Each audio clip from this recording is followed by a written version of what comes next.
Imaginez que tout ce que vous avez appris sur la vie après la mort n'est qu'une partie d'un savoir bien plus profond, une vérité éclatée qui a été soigneusement façonnée au fil du temps. Et si la réincarnation, une croyance présente dans de nombreuses cultures et civilisations anciennes, avait un jour fait partie de la pensée chrétienne, mais avait été délibérément éliminée? Qui l'a éliminée? Pourquoi? Quelles seraient les implications pour l'humanité si cette vérité était restaurée? Aujourd'hui, nous explorerons l'un des plus grands mystères de l'histoire religieuse, la réincarnation et son lien avec la Bible.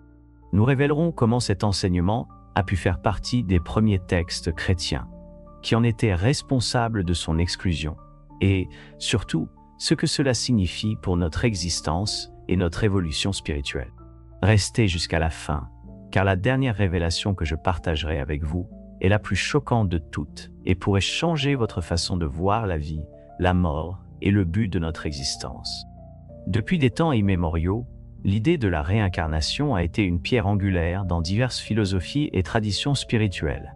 Dans l'hindouisme, dans le bouddhisme, dans le gnosticisme et dans les enseignements ésotériques de l'Égypte et de la Grèce, l'âme humaine est vue comme un voyageur éternel, revenant encore et encore, dans le monde matériel dans sa quête de perfection.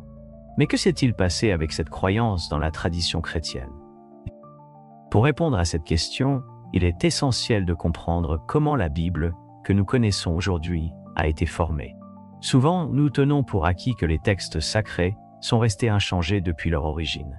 Mais la réalité est qu'ils ont été l'objet de multiples éditions, traductions et décisions ecclésiastiques qui ont déterminé ce qui devait être inclus et ce qui devait être inclus et ce qui devait être exclu.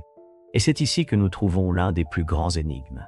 Des fragments qui évoquent la réincarnation, des enseignements qui semblent avoir été supprimés et l'influence de puissantes institutions qui ont façonné la doctrine chrétienne selon leurs propres intérêts. L'un des premiers indices que la réincarnation a pu faire partie de l'enseignement chrétien provient des premiers chrétiens gnostiques. Les gnostiques, qui ont prospéré au 1er siècle après Christ, croyaient en la transmigration de l'âme et dans l'idée que les êtres humains devaient se purifier à travers plusieurs vies pour atteindre l'union avec le divin. Leurs écrits, dont beaucoup ont été découverts en 1945 à Nag Hammadi, en Égypte, contiennent des références à la préexistence de l'âme et à son évolution à travers différentes incarnations. Cependant, le christianisme mainstream a pris une tournure différente lorsque l'Église a commencé à consolider son pouvoir au IVe siècle. Avec l'ascension du christianisme, en tant que religion officielle de l'Empire romain sous l'empereur Constantin, des conciles ont été tenus pour définir les dogmes de la foi chrétienne. C'est lors de ces conciles que des décisions cruciales ont été prises concernant quelles doctrines seraient acceptées et lesquelles seraient condamnées comme hérésie. Et ici se pose une question troublante. Si la réincarnation faisait un jour partie du christianisme primitif, pourquoi a-t-elle été éliminée? La réponse nous mène à l'un des conciles les plus influents de l'histoire, le deuxième concile de Constantinople, tenu en l'an 553 après Christ. C'est lors de ce concile que la doctrine de la préexistence de l'âme, défendue par l'influent théologien Origène d'Alexandrie, a été condamnée comme hérésie. Origène, l'un des premiers pères de l'Église, croyait que les âmes existaient avant de naître et qu'elles passaient par plusieurs vies sur leur chemin de retour vers Dieu. Ces enseignements sur la purification de l'âme à travers diverses incarnations étaient fondamentaux dans sa pensée. Cependant, l'Église, dans son désir de consolider un dogme unifié, a rejeté ces idées et déclaré que chaque âme était créée au moment de la naissance et qu'elle avait seulement une vie pour atteindre la salvation. Mais la question clé est: quel était le motif pour éliminer la réincarnation de la doctrine chrétienne? La réponse est plus profonde que ce que nous pourrions imaginer. Si les gens croyaient qu'ils ont de multiples opportunités d'évoluer et de corriger leurs erreurs, se soumettraient-ils si facilement aux règles imposées par une autorité religieuse? L'idée d'une unique vie et d'un jugement final irrévocable génère de la peur et, par conséquent, du contrôle. Pense à cela. Une doctrine qui enseigne que l'âme a de multiples opportunités d'apprendre et de grandir est une doctrine qui empôle l'individu. En revanche, une doctrine qui impose l'idée d'un destin éternel au paradis ou en enfer, après une seule vie, confère un immense pouvoir à ceux qui prétendent détenir la clé du salut. N'est-ce pas là la véritable raison derrière l'élimination de la réincarnation? Et si c'est vrai, quelles autres vérités ont été cachées à travers l'histoire? Ce qui vient après te surprendra encore plus. Nous découvrirons des textes bibliques qui suggèrent l'existence de la réincarnation et analyserons comment certaines des paroles attribuées à Jésus pourraient être interprétées sous cet angle. À travers l'histoire, la Bible a été l'objet de multiples interprétations, traductions et omissions. Cependant, si nous observons attentivement, nous trouvons des passages qui pourraient insinuer l'existence de la réincarnation. Cela a peut-être été cette croyance une partie du christianisme primitif, avant d'être écartée par des décisions ecclésiastiques. L'un des exemples les plus intrigants se trouve dans l'évangile de Jean, lorsque les disciples demandent à Jésus au sujet d'un homme né aveugle. « Rabbi, qui a péché, lui ou ses parents, pour qu'il soit né aveugle ?» Jean 9,2. Cette question est profondément révélatrice. Elle implique que les disciples considéraient la possibilité que l'homme ait péché avant sa naissance, ce qui suggère une existence antérieure. Pourquoi les disciples pensent-ils que quelqu'un pouvait avoir péché avant sa naissance s'il n'avait pas eu une vie précédente? Un autre passage intrigant se trouve dans Matthieu 11,14, lorsque Jésus parle de Jean-Baptiste et dit « Et si vous voulez le recevoir, lui est cet Élie qui devait venir. Élie était un prophète de l'Ancien Testament qui a vécu des siècles avant Jean-Baptiste. Alors, pourquoi Jésus dirait-il que Jean-Baptiste était Élie qui devait venir ?» L'interprétation traditionnelle soutient qu'il s'agit d'une métaphore, mais si nous l'observons sous l'angle de la réincarnation, cela pourrait s'interpréter comme une confirmation que l'âme d'Élie était revenue sous la forme de Jean-Baptiste. Plus tard, dans Matthieu 17:10 à 13 après la transfiguration, les disciples demandent « Pourquoi les scribes disent-ils qu'Élie doit venir d'abord ?» Jésus répond « Élie est déjà venu, et ils ne l'ont pas reconnu, mais ils lui ont fait tout ce qu'ils ont voulu. Ainsi, le Fils de l'homme souffrira aussi de leur part. » Le récit continue en disant que les disciples comprenaient que Jésus parlait de Jean-Baptiste. Encore une fois, cela s'accorde parfaitement avec l'idée que Jean-Baptiste était, d'une certaine manière, la réincarnation d'Élie. Bien que ces passages puissent être interprétés de différentes manières, il est certain qu'ils laissent ouverte la possibilité que la réincarnation faisait partie de la pensée de l'époque. Et cela nous amène à la grande question. Si la réincarnation était implicite dans ces textes, pourquoi a-t-elle été éliminée de l'enseignement chrétien? Pour le comprendre, nous devons analyser le rôle de l'empereur Justinien et son influence sur l'Église primitive. Au VIe siècle, l'épouse de Justinien, l'impératrice Théodora, a joué un rôle crucial dans la condamnation de la doctrine de la préexistence de l'âme. Selon des archives historiques, Théodora a été obsédée par l'idée que, si la réincarnation était acceptée, son pouvoir sur le peuple diminuerait.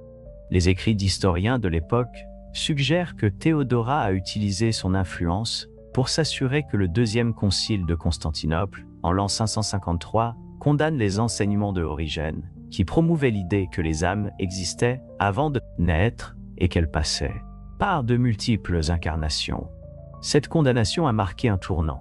À partir de ce moment, tout enseignement lié à la préexistence de l'âme et à la réincarnation a été considéré comme hérétique. Mais ici se pose une question fondamentale. Si ces enseignements ont été éliminés, comment pouvons-nous accéder à la vérité? La réponse se trouve dans les textes qui ont été exclus du canon biblique officiel. L'une des découvertes les plus marquantes du XXe siècle fut la bibliothèque de Nag Hammadi, une collection de textes gnostiques trouvés en Égypte en 1945. Parmi eux, on trouve des évangiles qui offrent une vision alternative de la spiritualité chrétienne, s'éloignant du dogme imposé par l'Église. Dans ces écrits, l'idée que les âmes se réincarnent pour atteindre un état d'illumination est récurrente. L'évangile de Thomas, un texte attribué à l'un des disciples les plus proches de Jésus, contient des phrases qui suggèrent une vision plus ésotérique de l'existence humaine. L'un des passages les plus énigmatiques dit « Lorsque vous parviendrez à vous connaître vous-même, alors vous serez connus et vous comprendrez que vous êtes des enfants du Père vivant. Mais si vous ne vous connaissez pas vous-même, vous serez dans la pauvreté et vous serez dans la pauvreté. Serez la pauvreté même. » Ce type d'enseignement résonne avec l'idée que l'être humain n'est pas simplement une entité qui vit une seule fois et est jugée éternellement, mais qu'il est dans un processus de découverte de soi et d'évolution spirituelle. Mais quelles sont les implications de tout cela pour nous aujourd'hui? Si la réincarnation a été éliminée de la doctrine chrétienne pour exercer un contrôle sur l'humanité, cela signifie que nous avons été privés d'une vérité fondamentale sur notre propre existence. Accepter la réincarnation nous donnerait une perspective complètement différente sur la vie, la mort et le but de notre âme.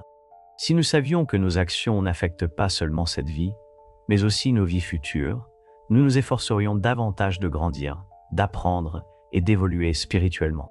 Et si la réincarnation est réelle, comment pouvons-nous découvrir qui nous étions dans des vies passées? Ce qui suit pourrait vous donner des réponses qui changeront votre perspective pour toujours. Si la réincarnation a été délibérément éliminée du christianisme, nous sommes confrontés à une révélation choquante. Pendant des siècles, on nous a caché une connaissance qui pourrait transformer notre compréhension de la vie et du but de notre existence. Mais, si cela est vrai, comment pouvons-nous découvrir la vérité par nous-mêmes? Il existe des preuves de la réincarnation au-delà des textes sacrés.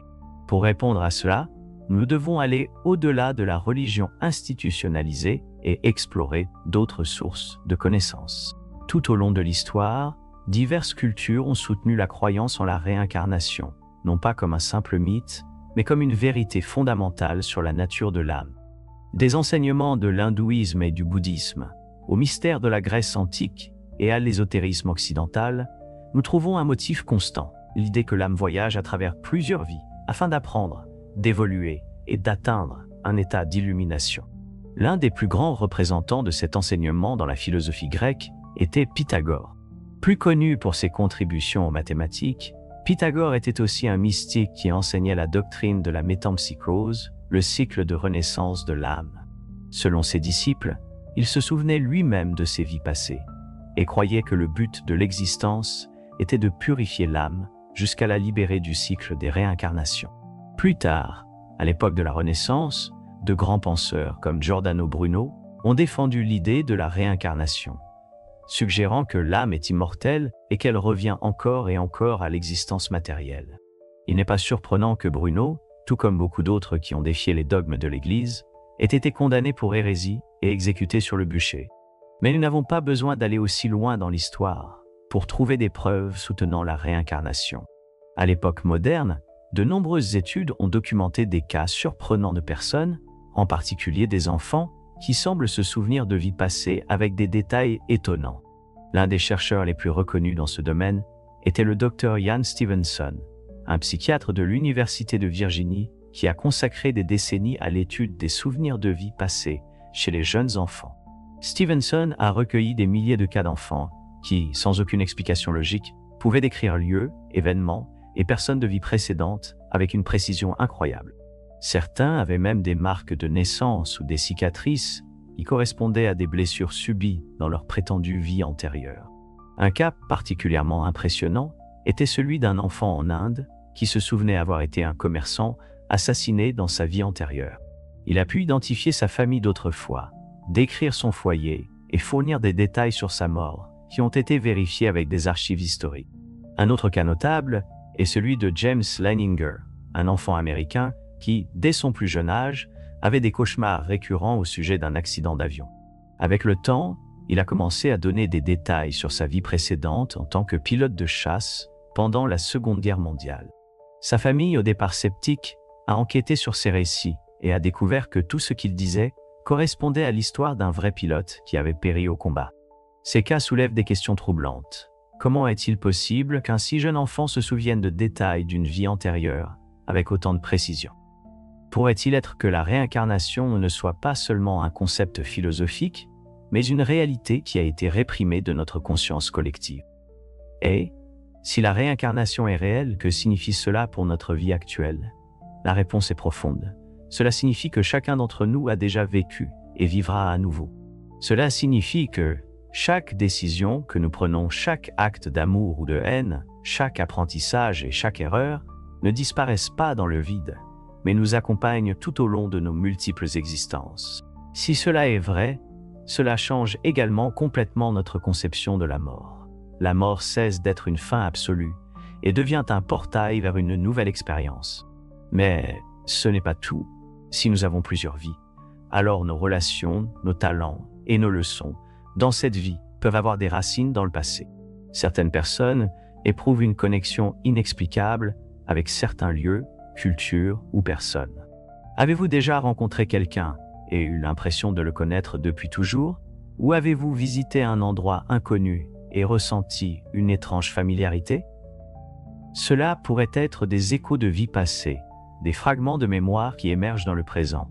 De plus, il existe des méthodes que de nombreuses personnes ont utilisées pour tenter de se souvenir de leurs vies antérieures. La régression hypnotique est l'une des techniques les plus connues, utilisée par des thérapeutes tels que Brian Weiss, un psychiatre qui est devenu mondialement célèbre grâce à son livre « De nombreuses vies, de nombreux maîtres ». Weiss a travaillé avec des patients qui, sous hypnose, décrivaient des souvenirs de vie passée avec des détails surprenants, et dans de nombreux cas, la compréhension de ces expériences a aidé à guérir des traumatismes et des blocages émotionnels dans leur vie présente. Si tout cela est possible, cela soulève une question encore plus profonde. Pourquoi ne nous souvenons-nous pas de nos vies passées avec clarté? Les traditions spirituelles nous offrent plusieurs explications. Certains croient que l'oubli est une partie essentielle du processus d'apprentissage. Si nous nous souvenions de chaque expérience passée avec une clarté totale, nos esprits pourraient être accablés par le poids de multiples existences. D'autres suggèrent que l'oubli est un mécanisme qui nous permet de nous concentrer sur le présent, sur les défis et les opportunités de cette vie, sans être coincés dans les erreurs du passé. Cependant, au fil de l'histoire, certaines personnes ont réussi à accéder à ces souvenirs, que ce soit à travers des pratiques spirituelles, des rêves, des méditations ou même des expériences proches de la mort. Alors, que pouvons-nous faire avec ces informations? Comment cela nous affecte-t-il de savoir que la réincarnation a été supprimée de la Bible et pourquoi? La réponse est transformative. Savoir que nous avons vécu auparavant et que nous vivrons de nouveau nous libère de la peur de la mort. Cela nous permet de voir la vie comme un voyage de croissance continue où chaque expérience a un but. Et surtout, cela nous donne l'occasion de vivre avec une plus grande conscience, sachant que nos actions n'affectent pas seulement cette vie, mais aussi nos futures incarnations. Mais il y a un mystère encore plus profond à explorer, une connaissance cachée qui a été préservée par des initiés et des mystiques à travers l'histoire. Dans la dernière partie de cette vidéo, nous révélerons la vérité la plus puissante de toutes, une vérité qui peut changer votre façon de comprendre l'existence elle-même. Depuis des temps immémoriaux, les sages, les mystiques et les chercheurs de vérité ont compris un principe essentiel. La vie n'est pas un événement isolé, mais un cycle, un voyage éternel de l'âme à travers le temps et l'espace. Mais il y a quelque chose de plus profond encore, une connaissance si puissante qu'elle a été réprimée, cachée et déformée pendant des siècles. Si la réincarnation est réelle, alors l'histoire de notre âme est bien plus vaste que ce que nous imaginons. Nous ne sommes pas de simples êtres éphémères piégés dans un destin prédéterminé, mais des voyageurs cosmiques en un processus continu d'évolution spirituelle. Et c'est ici que nous découvrons la vérité la plus choquante de toutes. La réincarnation n'explique pas seulement le passé, mais nous donne les clés pour façonner notre futur. Les anciens savaient que l'existence est régie par des lois universelles, et l'une des plus fondamentales est la loi du karma. Mais le karma n'est pas une punition, comme beaucoup le croient, mais une opportunité. C'est le reflet de nos actions à travers le temps, l'écho de nos choix qui se manifestent dans chaque nouvelle vie. Chaque acte de bonté, chaque pensée, chaque émotion est enregistrée dans la essence de notre âme et nous accompagne dans nos incarnations futures. C'est pourquoi certaines personnes naissent avec des talents inexplicables, des capacités qui ne peuvent être justifiées uniquement par la génétique ou l'éducation. Des artistes prodigieux, des enfants avec des aptitudes hors du commun, des personnes possédant un savoir intuitif de discipline qu'elles n'ont jamais étudié. Tout cela pourrait être la continuation d'un apprentissage qui a commencé dans des vies antérieures. Mais il se produit aussi l'inverse, des traumatismes, des peurs irrationnelles, des maladies inexplicables. Beaucoup de ces problèmes peuvent être liés à des expériences passées restées non résolues. C'est pourquoi la connaissance de la réincarnation n'est pas seulement un concept philosophique, mais un outil de transformation personnelle. Au fil de l'histoire, différentes traditions spirituelles ont développé des méthodes pour accéder à ces souvenirs cachés. Le bouddhisme tibétain, par exemple, parle de la pratique du bardo, un état intermédiaire entre la mort et la renaissance, dans lequel l'âme peut entrevoir son passé et son futur. Les archives akashiques, selon la tradition ésotérique, sont une sorte de bibliothèque universelle où est écrite l'histoire de toutes les âmes. Et, comme nous l'avons mentionné précédemment, la régression hypnotique a permis à de nombreuses personnes de découvrir des souvenirs de vies antérieures qui ont changé leur perception d'elles-mêmes. Mais il y a quelque chose de plus.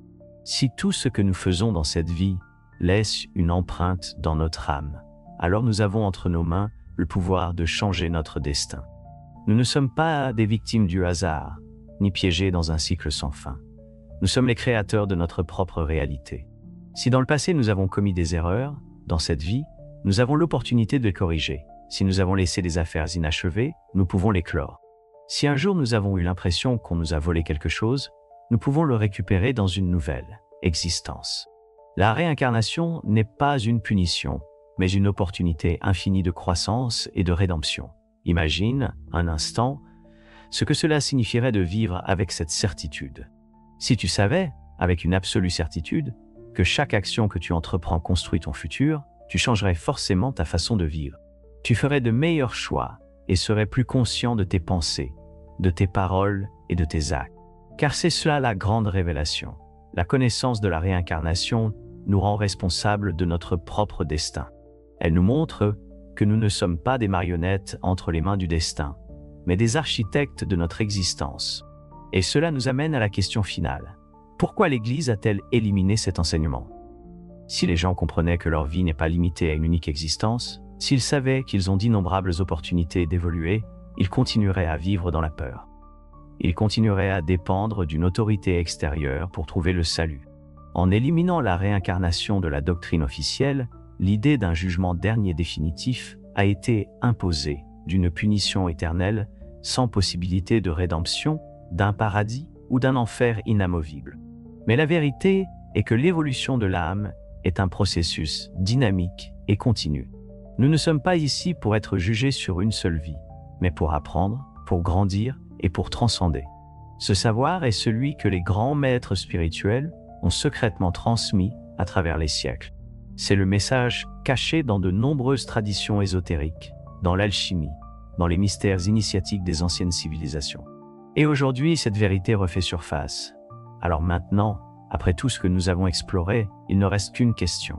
Que feras-tu de cette information? Le choix t'appartient. Tu peux l'ignorer et continuer à vivre comme si cette vie était la seule, ou tu peux ouvrir ton esprit et commencer à voir le monde autrement. Tu peux commencer à observer tes actions avec plus de conscience, à reconnaître les signes de ton propre passé dans les événements de ton présent, et à te préparer pour le futur que tu es en train de construire avec chaque pensée et chaque acte. Car si la réincarnation est réelle, alors ce n'est pas la première fois que tu entends ce message. Et peut-être, dans une vie future, tu te rappelleras à nouveau. Mais la vraie question est, que feras-tu de ce savoir ici et maintenant? La réponse, comme toujours, est entre tes mains. Merci d'avoir regardé.